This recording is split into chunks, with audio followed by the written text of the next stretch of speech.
Hi, welcome to Mr. Otter Studio. Today I'm going to show you how to use RIT dye for tie-dye. Lately it's been a little bit hard to find tie-dye materials for whatever reason, and this shirt I tie-dyed using bleach, which is cool, and you can do it on black shirts, but I know some of you want to use color, and so I just want to show you step by step how you would use RIT dye to do that.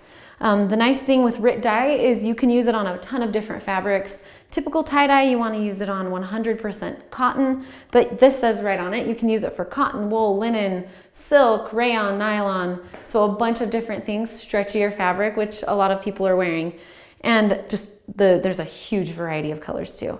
So I'm just going to be using two different colors in this tutorial, and let's get started. You want to start off with something white, some kind of white fabric. It could be a shirt, sheets, socks, whatever you want, whatever you have in mind. We did some pajamas.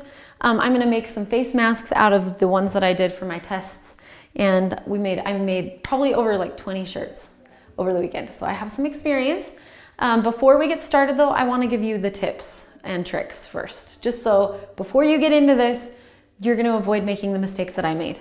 So maybe you wanna make a shirt like this, where you have nice color separation, you have a swirl, the colors are nice and bright, right? And then what if you end up with something like this? That happened to me. And I actually was helping a group of kids make these, and all of them turned out pink. And so they were a little sad, and I was like, I know how to tie-dye, what happened? So what happened, I'm just gonna tell you right now, is that we did not rinse the colors out enough, and so there was a lot of red left that just bled into everything when we washed it. Also, we washed all of them together, like 12 shirts, which was way too many to wash together. The colors bled, and we did not leave the dye on long enough. So that's what happened. So tip number one is going to be to make sure you leave your dye on long enough. And with RIT dye, you can actually use a microwave method that I'm gonna show you just really after I finish all of these tips and tricks. That really, really is helpful. Also, let me get my examples here. You want to get it wet. So this is what it looks like when it's not wet, when you add your dye to it. And then this is what it looks like when it is wet. So I don't really know what you can see on this, but basically the biggest difference that I see is it just looks more rounder with the one that's not wet. It's not going to bleed and fade as much as the one where the fabric is wet when you add the dye. So you get a little bit nicer pattern. So here is adding dye when it's dry, and this is adding dye when it's wet. So I definitely recommend starting with wet fabric. Also, if you wash it out too fast, it'll look like this.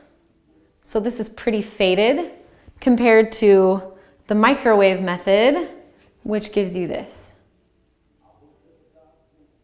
So really nice, vibrant pattern. And it's actually just as vibrant as something that you would leave overnight if you use the microwave method. So I'll show you that. The other tip I'm gonna give you before you get started is to use a cookie sheet to dye on.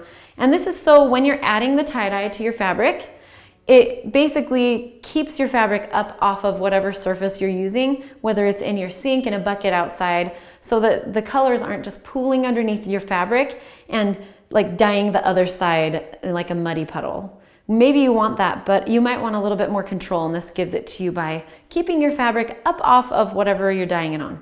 So this is really nice. You can set it over your sink, you can set it in the sink. This sink's really small, so it just kind of fit over the top, which is great. But I've also used this outside, just like in between two pieces of wood, and it worked great. So that's gonna be my other tip. And then the last tip I'm going to give you, and this will keep your colors from getting muddy like this, rinse it out before you wash it. Make sure you're rinsing it until the water is clear. So the longer you rinse it, the better it's going to be. And honestly, sometimes I'll even add a little dish soap and just like try to scrub all of the color out so that it doesn't bleed. I especially did it when I was dyeing these pajama pants, because I really wanted white. I didn't want it to be like light blue and red. You can see the red has bled a little bit here. But then I still was able to keep it white because I washed it out really well before I added it to the washer machine. And that helped the colors from bleeding. So those are your tips. Now let's talk about how to use RIT dye. Okay, there's on the bottle, they will give you a bunch of different directions, but this is honestly what I do. I don't use salt. I don't do all of these other things they ask you to do.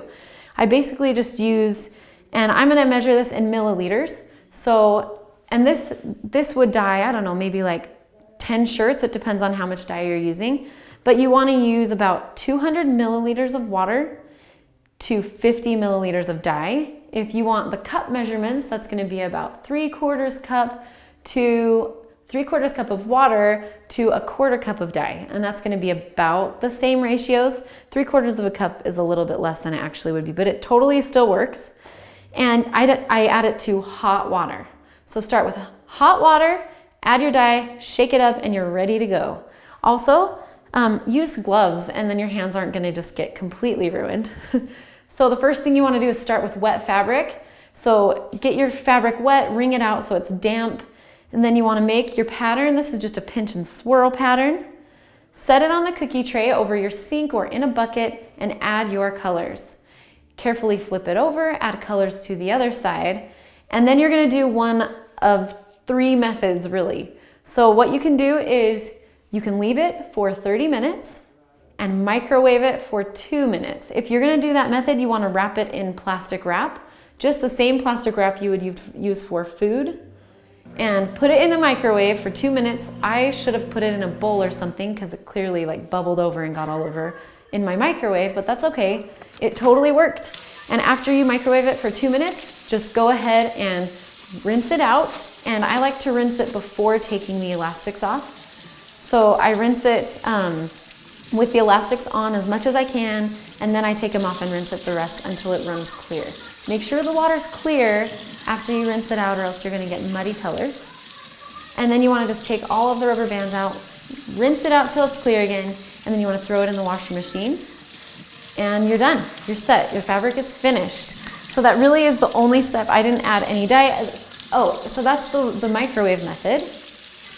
The second way to do it is to, after you're finished adding your dye, you want to just wrap it in a plastic bag, and you can just keep it somewhere overnight.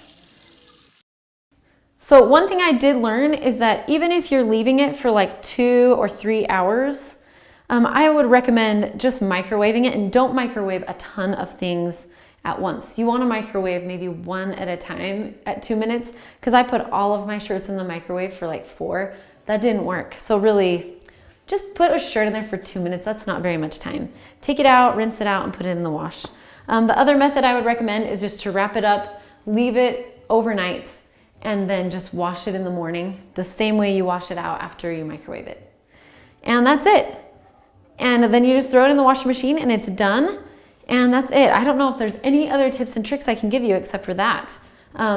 Also, well, I don't know if I said to wear gloves, but I probably would wear gloves just so it doesn't get all over your hands, and make sure you're protecting the surfaces that you're using. Clothing dye is dye, so it will ruin things. But that's it. So I hope that was helpful for you. You learned how to use dye. I hope you have fun making these projects. I love wearing things that I didn't make this shirt, but I tie-dyed it, so I kind of feel like I made it a little bit.